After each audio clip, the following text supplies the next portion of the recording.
ఎహెజ్కేలు గ్రంథం 36వ అధ్యాయము 8వ వాక్యం నుంచి చదువుతాను.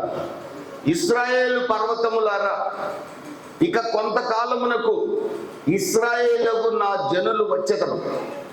మీరు చిగురు పెట్టి వారి కొరకు మీ ఫలములు ఫలించుదురు. నేను మీ పక్షమునున్నాను. నేను మీ తట్టు తిరగగా మీరు దున్నబడి విత్తబడుదురు. మీ మీద మానవ జాతిని అనగా ఇశ్రాయేలీలందరినీ విస్తరింప చేసేదును. నా పట్టణముకు నివాసులు వత్తురు. పాడైపోయిన పట్టణములు మరలా కట్టబడును. మీ మీద మనుషులను పశువులను విస్తరింప చేసేదను. అవి విస్తరించి అభివృద్ధి నొందును. పూర్వమున్నట్టు మిమ్మును నివాస స్థలముగా చేసి మునుపటి కంటే అధికమైన మేలు మీకు కలగజేసేదను. అప్పుడు నేను యెహోవానై ఉన్నానని మీరు తెలుసుకొందురు. చప్పట్లు కొట్టి ప్రభువు నామాన్ని కనపరుచుకుందాం. ఈ రోజున ప్రభు మీ అందరితో చేస్తున్న వాగ్దానం, మునుపటి కంటే అధిక మేలు మీ జీవితంలో చేయబోతున్నాడు. మీరు ఆయన ఆరాధించే వారిగా ఉండటానికి సిద్ధంగా ఉన్నారా? ఈ రోజున ప్రభు ప్రశ్నిస్తున్నాడు. మీ ప్రాణాత్మ దేహాలతో నన్ను ఆరాధిస్తానని మీరు ఈరోజు తీర్మానం చేసుకుంటే, నా ప్రాణం పోయినా నేను వెనుతిరగను, నా ప్రభువుని ఆరాధిస్తాను, పొరపాటును కూడా నా దేవుణ్ణి ఎవరు నన్ను ద్వేషించినా హింసించినా అవమానాలు చేసినా నా దేవుణ్ణి నేను పొరపాటును కూడా వదిలిపెట్టను. ఆయన పాదాల దగ్గరే నేను విశ్రాంతి పొందుతాను. ఆయన తప్ప నాకు మరొక దేవుడు ఎవడు లేడు. ఆయనే నా సర్వస్వం, ఆయనే నా ఆధారం, ఆయనే నా శరణని ఈ రోజున మీరు తీర్మానం చేయగలిగితే దేవుడు వాగ్దానం చేస్తున్నాడు, మునుపటి కంటే అధిక మేలు మీరు పొందబోతున్నారు. దేవునికి స్తోత్రం కలుగునుగాక. హల్లెలూయా, హల్లెలూయా. ప్రియమైన దేవుని బిడ్డలారా, మన దేవుడు పాడైన పట్టణాలను కట్టగలిగిన దేవుడు, పాడైన కుటుంబాలను బాగు చేయగలిగిన దేవుడు, ఆయన పునరుద్ధరించగలిగిన దేవుడు. అది ఎటువంటి కఠిన పరిస్థితి అయినా నా దేవుడికి అసాధ్యమైంది ఏమీ లేదు. మిమ్మల్ని కాపాడువాడు కొనుక్కడు నిద్రపోడు. నాకు అసాధ్యమైనది ఏమైనా ఉన్నదా అని ప్రభు ఈ రోజున మనల్ని ప్రశ్నిస్తున్నాడు. దేవునికి స్తోత్రం కలుగును కాక. నీకు అసాధ్యమైనది ఏది లేదు ప్రభువా అని మనం ధైర్యముగా చెప్పగలిగే వారిగా ఉండాలి. హల్లెలూయా. ప్రియమైన వారలారా, పరిశుద్ధ గ్రంథంలో దావీదు జీవితంలో పాడైపోయిన పరిస్థితి ఏర్పడింది. గొర్రెల దొడ్డిలో ఉన్న దావీదుని ఇశ్రాయేలు రాజుగా దేవుడు చేశాడు. గొర్రెల దొడ్డిలో ఉన్న దావీదుని ఇశ్రాయేలు రాజుగా అభిషేకించి ఇశ్రాయేలు రాజ్యాన్ని అంతటినీ దావీదుకు దేవుడు అప్పగించాడు. దావీదే స్వయంగా చెప్తున్నాడు, గొర్రెల దొడ్డిలో ఉన్న నన్ను, గొర్రెలు కాచుకుంటున్న నన్ను నా దేవుడు పిలిచి ఎత్తైన ఈ కొండ మీద మహారాజుగా కూర్చోబెట్టాడని చప్పట్లు కొట్టి ప్రభువు నామాన్ని కనపరుచుకున్నాడు. యెస్సై ఇంటికి ప్రవక్త అయిన సమూయేలు వెళ్ళాడు. యెస్సై కుమారుల్లో ఒకడిని నేను రాజుగా నియమించబోతున్నాను, అభిషేకించు సమూయేల్ అని ప్రభు చెప్తే యెస్సై ఇంటికి ప్రవక్త అయిన సమూయేలు వెళ్ళాడు. యెస్సై అయిన ఆయన పెద్ద కొడుకుని తీసుకొచ్చాడు అభిషేకించమని. అతడు బలాఢ్యుడు, అందగాడు. సమూయేలు ప్రవక్త అనుకున్నాడు ఇతడే రాజు కాబోతున్నాడు అనుకున్నాడు. దేవుడు అంటున్నాడు ఇతను కాదు అన్నాడు. రెండో వ్యక్తిని తెచ్చాడు, అతడు అందగాడే. అతన్ని చూసి సమూయేలు అనుకున్నాడు, నరుడు పై రూపాన్ని చూస్తారు కదండి, మనం కూడా పైన చూసి అందమైన వాళ్ళు అనుకుంటాం కదా. అంతరంగంలో ఉన్న చెడు కుటుంబాలు కూల్చే మనస్సు మనకు తెలియదు కదండి. అందరూ మంచోళ్ళని మనం కౌగిలించుకుంటాం కదా. దేవుని బిడ్డలు అలాగ చేయకూడదు. దేవుని బిడ్డలు హృదయాన్ని చూడగలగాలి. దేవునికి స్తోత్రం కలుగును గాక. ప్రియమైన దేవుని బిడ్డలరా, ప్రతి ఆత్మను నమ్మకుండా హృదయాన్ని చూడగలిగే వారిగా నిజమైన దేవుని బిడ్డలు ఉంటేనే మీ జీవితాలు కట్టబడతాయి. చప్పట్లు కొట్టి ప్రభువు నామాన్ని కనపరుచుకున్నాం. హల్లెలూయా. దేవుడు మిమ్మల్ని కట్టాలని ఆశపడుతూ ఈ మందిరంలో కూర్చోబెట్టాడు. హల్లెలూయా. నేను కట్టుకుంటాను, సిద్ధముగా ఉండు. పాడు చేసుకుంటాను, నీ ఇష్టం. ఎక్కడ నాటబడ్డావో అక్కడే నువ్వు కట్టబడతావు. మా చిన్నప్పుడు మిరపనారు తీసుకొని ఇక్కడ వేసేవాడిని నేను. 2 రోజుల తర్వాత మళ్ళీ ఆ మొక్క తీసి ఇంకో చోట వేసేవాడిని. మళ్ళీ 2 రోజుల తర్వాత ఆ మొక్క తీసి ఇంకో చోట వేసేవాడిని. దెబ్బకి చచ్చి ఊరుకునేది. అది నాటబడితేనే ఎదగలుగుతాం. చెప్పండి. దేవునికి స్తోత్రం కలుగును గాక. అప్పుడే నువ్వు కట్టబడతావు. హృదయంలో ఏముందో తెలియక అవిధేయులతో సాంగత్యం చేస్తే ఒక రోజున దేవుని ఉగ్రత అవిధేయుడి మీదకి వస్తుంది, అవిశ్వాసం మీదకి వస్తుంది. యేసుని ఎరిగి కూడా సరైన బ్రతకకుండా వ్యభిచారంలో, మందులో, మోసంలో, అక్రమాల్లో, అబద్ధాల్లో బతికే వాడి మీద కూడా దేవుని శిక్ష వస్తుంది. వాడి దగ్గర బైబిల్ ఉంది కదా అని నువ్వు సాంగత్యం చేస్తే ఆ భయంకరమైన ఖడ్గం నీ మీద కూడా పడుతుంది. విశ్వాసికి అవిశ్వాసితో విజోడి ఎక్కడిది? క్రీస్తుకు వ్యభిచారితో ఏం సాంగత్యం? వ్యభిచారి ఎవరో తెలుసా? శరీరాన్ని నమ్ముకునేవాడు కాదు. శరీరాన్ని నమ్ముకునేది వ్యభిచారి కాదు. లోకాన్ని ప్రేమించేవాడు వ్యభిచారి. లోకాన్ని, దాని ఆశల్ని, ఈ లోకమే నాకు దేవుడు అనుకున్న ప్రతి ఒక్కడు వ్యభిచారే. అలాంటి వ్యభిచారంలో నుండి నా ప్రభు నన్ను విడిపించి నీవు తప్ప నాకెవరూ లేరని ఈ రోజున ప్రభు దగ్గర సాక్ష్యం చెప్పే కృప ప్రభు నాకు అనుగ్రహించాడు, నీకు అనుగ్రహించాడు. ఆ దేవునికి స్తోత్రం కలుగునుగా. హల్లెలూయా. సమూయేలు పై వేషం చూశాడు. 3వ కొడుకు వచ్చాడు. దేవుడు ఇతను కాదన్నాడు. నీకు ఇంకా కొడుకులు ఉన్నారా అని అడిగాడు. ఒక్కడున్నాడు, అంత విలువైన వాడేం కాదు, యుద్ధానికి కూడా పనికిరాడు, బలహీనుడు, పెద్ద అందగాడు కూడా ఏం కాదు. అందుకే గొర్రెలు కాసుకోవడానికి పంపించా. మిగతా వాళ్ళందరినీ సైన్యంలో చేర్చా. వాడు పనికిరానాడు కనుక గొర్రెలు కాసుకోమని పంపించా. దేవుడు అంటున్నాడు, అతన్ని పిలిపించమంటున్నాడు. చెప్పండి కొట్టి ప్రభువు నామాన్ని కనపరుస్తూ. హల్లెలూయా. మనుష్యుని దృష్టిలో ఎన్నిక లేని వాడిని దేవుడు పిలిపించాడు. మనుషుల దృష్టిలో పనికిరాడనుకున్న వాడిని దేవుడు పిలిపించాడు. సమూయేలు ప్రవక్త ఎదుటికి దావీదు వచ్చినప్పుడు దేవుడు అంటున్నాడు, ఇప్పటిదాకా నువ్వు పైవేషం చూసావు కదా, నేను అంతరంగాన్ని చూసే దేవుణ్ణి, మీ ఆలోచనలన్నీ ఎరిగిన దేవుణ్ణి. సమూయేలు, ఇతడే ఇశ్రాయేలు కాబోయే రాజు, ఇతడిని అభిషేకించమన్నాడు. దేవునికి స్తోత్రం కలుగును గాక. ఎన్నిక లేని వాడిని దేవుడు ఎన్నుకున్నాడు.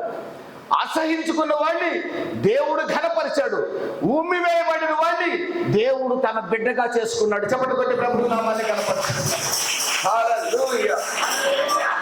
తల్లిదండ్రులు పనికి రాడని గెంతేసిన కొడుకుని దేవుడు బలమైన సేవలో వాడుకున్నాడు. చప్పట్లు కొట్టి ప్రభువు నామాన్ని కనపరిచాడు.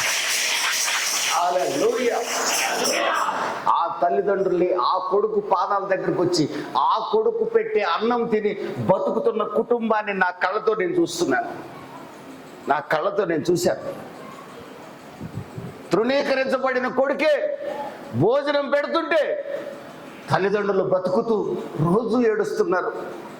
ఈ బిడ్డను మేము ఎంత అసహించుకున్నాం, మిగిలిన వాళ్ళందరినీ ఎంత ప్రేమించాం, ఈ బిడ్డను మేము ఎంతగా అసహించుకున్నామని ఆ తల్లిదండ్రులు ఈ రోజు కూడా ఏడుస్తూ నేను వెళ్ళినప్పుడల్లా నాకు చెప్తున్నారు, వీళ్ళు ఒక రోజు మేము అసహించుకున్నామయ్యా, ఎందుకు పనికిరాలని అనుకున్నాం. ఈరోజు ప్రభు వీడిని హత్తుకున్నాడు. మేము వీడి పాదాల దగ్గరకు వచ్చాం. చప్పట్లు కొట్టి ప్రభు నామాన్ని గణపరుస్తున్నాం. హల్లెలూయా, హల్లెలూయా. నా దేవుడు ఎన్నిక లేని నిన్ను ఎన్నుకొని ఈ సంఘములో కూర్చోపెడితే, ప్రియమైన దేవుని బిడ్డలారా, మరలా నువ్వు ఎన్నిక లేనివాడిగా పనికి మాలినోడిగా ఉండాలని కోరుకుంటావా? పనికొచ్చే పాత్రగా ఉండాలని ఆశపడతావా? ఒక ప్రశ్న. దావీదును దేవుడు ఇశ్రాయేలు రాజుగా చేశాడు. 2 Samuel 7th chapter 1st verse దావీదుకు నలుదిశలా నెమ్మది కలగజేశాడు. దావీదు, నీ కొడుకుని నా కొడుకుగా చూసుకుంటానని దేవుడు వాగ్దానం చేశాడు. నీ కొడుకుని నా కొడుకుగా చూసుకుంటాను, నీకు నేను ఒక చక్కటి కుమారుణ్ణి స్పెషల్గా ఇస్తా, స్పెషల్గా వాగ్దాన పుత్రుడిని ఇస్తా, వాడిని నేను ప్రేమగా చూసుకుంటా, వాడి ద్వారా ఈ రాజ్యాన్ని నిలిపే బాధ్యత నాదని చెప్పాడు. 2 సమూయేలు గ్రంథం 11వ అధ్యాయంలో వసంత కాలమున రాజులు యుద్ధానికి వెళ్ళే సమయంలో దావీదు యుద్ధానికి వెళ్ళకుండా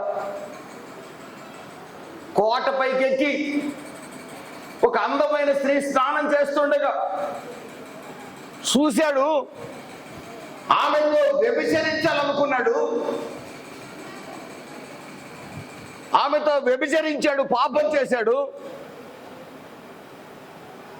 ఆమె భర్తని యుద్ధ రంగం నుంచి పిలిపించాడు. భర్త అడ్డు లేకుండా చేసుకోవడం కోసం భర్తను కూడా చంపించాడు. నరహత్య చేశాడు, వ్యభిచారం చేశాడు. దావీదు, దేవుడు అభిషేకించిన దావీదు తన జీవితాన్ని పాడు చేసుకున్నాడు. ఈ మాట విన్న వెంటనే నాకు అనిపించిన మాట ఏంటో తెలుసా?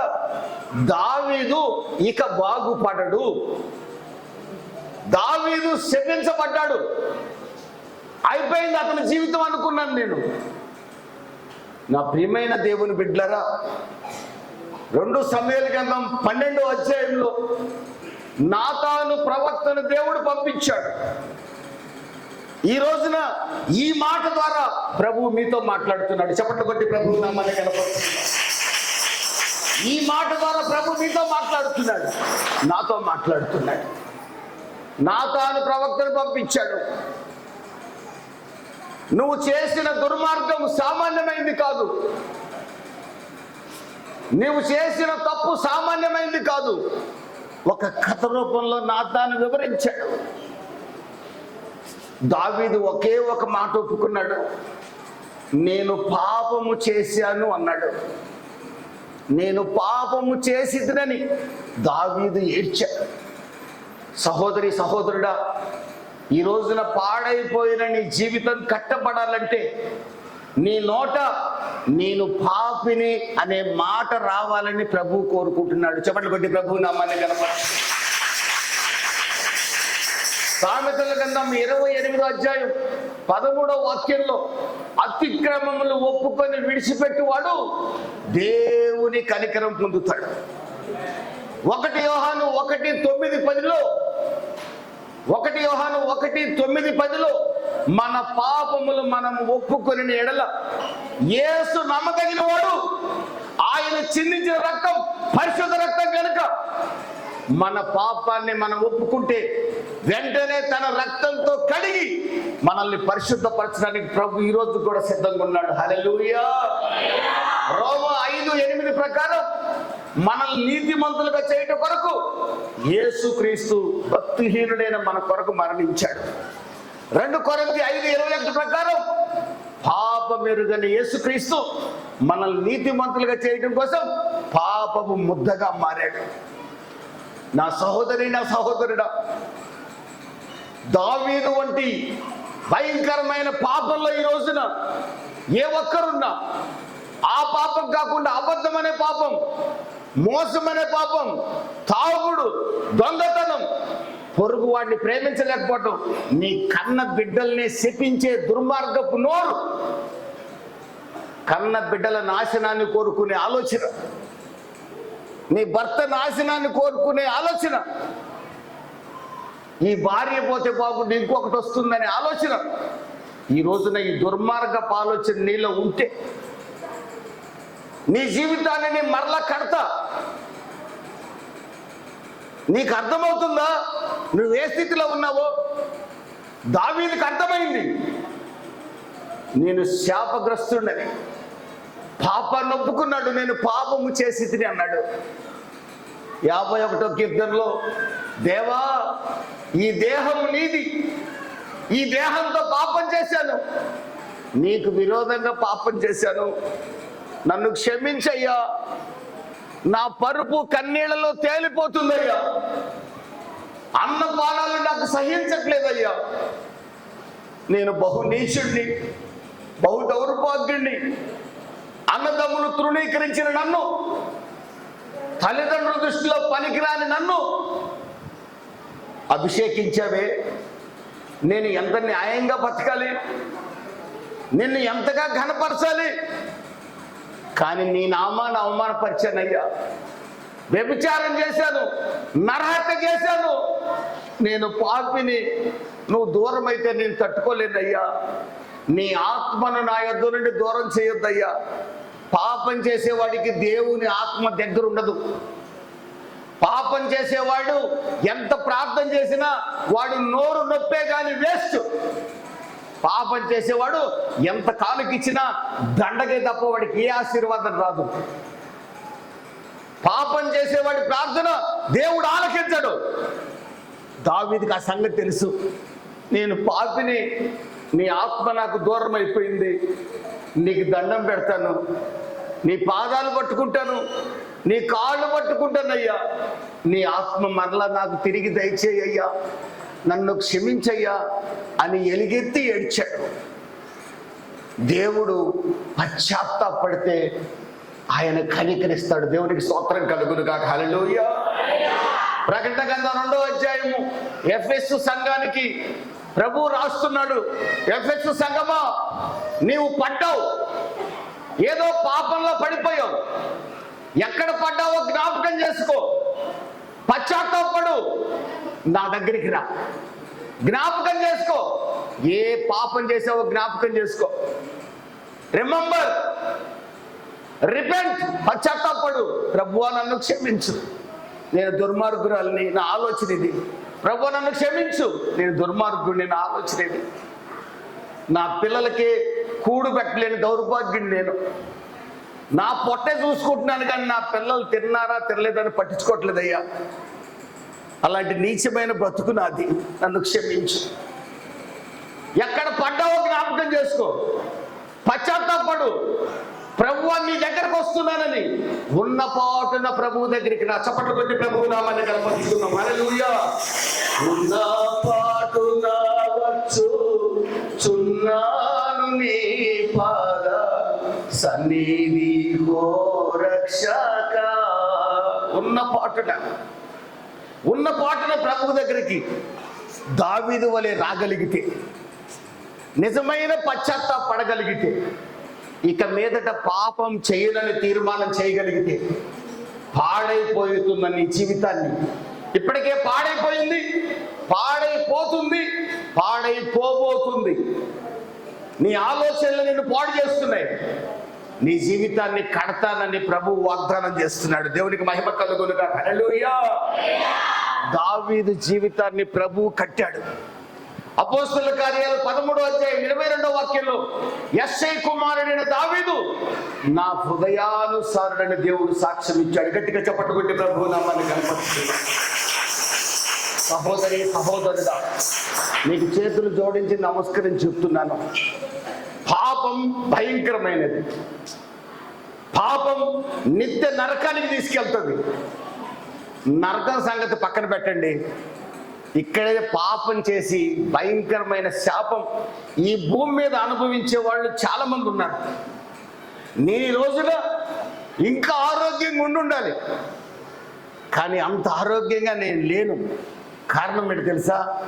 నా జన్మ పాపం, ప్రభు అయిన యేసుక్రీస్తుని తెలియక ముందు నేను చేసిన పాపాలే ఈ రోజున నన్ను బలహీనుని చేశాయి.